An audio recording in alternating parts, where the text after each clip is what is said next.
Hi అండి, welcome back to common రుచులు. నేను మీ శిరీష.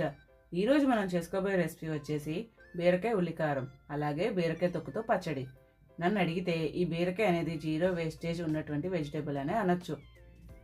ఇంకా లేట్ ఎందుకు, ఎలా చేసుకోవాలో చూసేద్దాం. ముందుగా ఒక మిక్సీ జార్ తీసుకొని అందులో ఒక కప్పు ఉల్లిపాయ తరుగు, 1 టేబుల్ స్పూన్ ధనియాలు, 1/2 టేబుల్ స్పూన్ జీలకర్ర, 2 టేబుల్ స్పూన్ల కారం, మీ రుచికి సరిపడంత ఉప్పు, 1/2 టీ స్పూన్ పసుపు వేసుకొని నేను మీకు చూపిస్తున్న విధంగా మెత్తగా మిక్సీ పట్టుకొని పక్కన పెట్టుకోండి.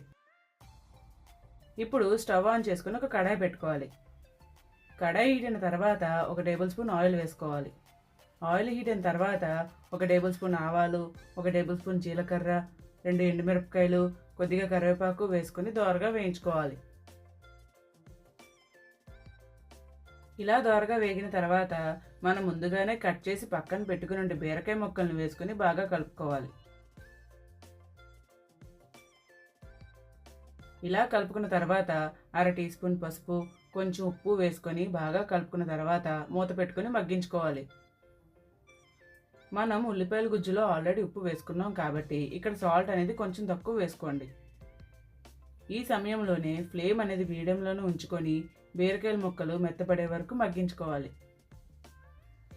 ఇలా కాసేపటికి బీరకాయల ముక్కలు బాగా మగ్గి వాటర్ అనేది ఈ విధంగా సెపరేట్ అవుతుంది.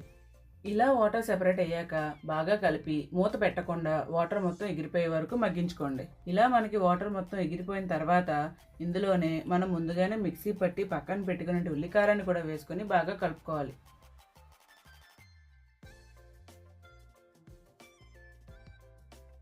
ఇలా కలుపుకున్న తర్వాత మూత పెట్టుకొని మగ్గించుకోండి.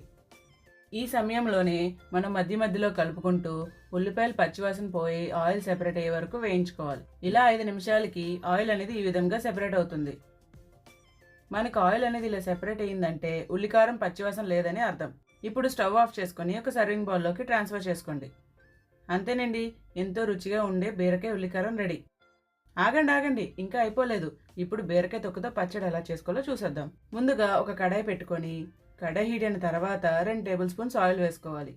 ఆయిల్ హీట్ అయ్యాక 7 పచ్చిమిరపకాయలను వేసుకొని దోరగా వేయించుకోవాలి. నేను ఇక్కడ 7 తీసుకున్నానండి, మీరు మీ కారానికి తగినని తీసుకోండి. ఇలా దోరగా వేగిన తర్వాత మనం ముందుగానే శుభ్రం చేసి పక్కన పెట్టుకున్న బీరకాయ తొక్కలను వేసుకొని బాగా కలుపుకోవాలి. చాలా మందికి బీరకాయ తొక్కుతో పచ్చడా అంటారు, కానీ నేను చెప్పిన విధంగా చేస్తే టేస్ట్తో పాటు చాలా ఫైబర్ కంటెంట్ ఉండేటువంటి రెసిపీ అండి. ఇలా కలుపుకున్నాక మూత పెట్టుకొని మగ్గించుకోవాలి. ఈ సమయంలోనే ఫ్లేమ్ అనేది మీడియంలోనే ఉంచుకొని మగ్గించుకోవాలి. ఇలా 5 నిమిషాలకి మనకి బీరకాయ తొక్కులు అనేవి సగం మగ్గిపోతాయి. ఇలా సగం మగ్గిన తర్వాత ఒకసారి బాగా కలుపుకొని 1 కప్పు టమాటా ముక్కలు కూడా వేసుకొని మరొకసారి కలుపుకోవాలి. అన్నట్టు మరొక మాట, నా వీడియోస్ నచ్చితే సబ్స్క్రైబ్ చేయండి. మరెన్నో రెసిపీస్ మీతో షేర్ చేసుకుంటాను. ఇలా కలుపుకున్నాక ఇందులోనే 1/2 టీ స్పూన్ పసుపు, మీ రుచికి సరిపడంత ఉప్పు వేసుకొని మరొకసారి బాగా కలిపి మూత పెట్టుకొని బాగా మగ్గించుకోవాలి. మనకి 5 నిమిషాలకి టమాటా ముక్కలు బాగా మెత్తపడతాయి.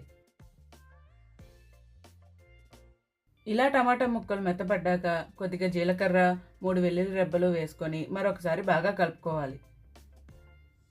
ఇలా కలుపుకున్నాక స్టవ్ ఆఫ్ చేసుకొని చల్లారిన తర్వాత ఒక మిక్సీ జార్లో ట్రాన్స్ఫర్ చేసుకొని అసలు వాటర్ని యాడ్ చేయకుండా నేను మీకు చూపిస్తున్న విధంగా మిక్సీ పట్టుకొని పక్కన పెట్టుకోవాలి. ఇప్పుడు పచ్చడికి తాలింపుని రెడీ చేసుకుందాం. ఇప్పుడు స్టవ్ ఆన్ చేసి ఒక కడాయి పెట్టుకోవాలి. కడాయి హీట్ అయిన తర్వాత 1 టేబుల్ స్పూన్ ఆయిల్ వేసుకోవాలి. ఆయిల్ హీట్ అయిన తర్వాత 1 టేబుల్ స్పూన్ జీలకర్ర, 1 టేబుల్ స్పూన్ ఆవాలు, 3 ఎండుమిరపకాయలు వేసుకొని దోరగా వేయించుకోవాలి.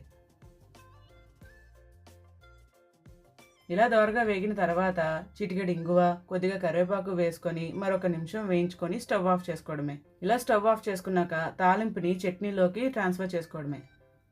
అంతేనండి, ఎంతో రుచిగా ఉండే బీరకాయ ఉల్లికారం అలాగే బీరకాయ తొక్కు పచ్చడి రెడీ. ఇది మీరు ట్రై చేసిన తర్వాత ఎలా వచ్చిందో నా కామెంట్ బాక్స్లో కామెంట్ చేయడం మర్చిపోకండి. అలాగే వెళ్లే ముందు నా ఛానల్ని సబ్స్క్రైబ్ చేసి వెళ్ళొచ్చు కదా. అమ్మ వంట లైక్ చేయండి, షేర్ చేయండి, సబ్స్క్రైబ్ చేయండి, దాంతో చేయండి.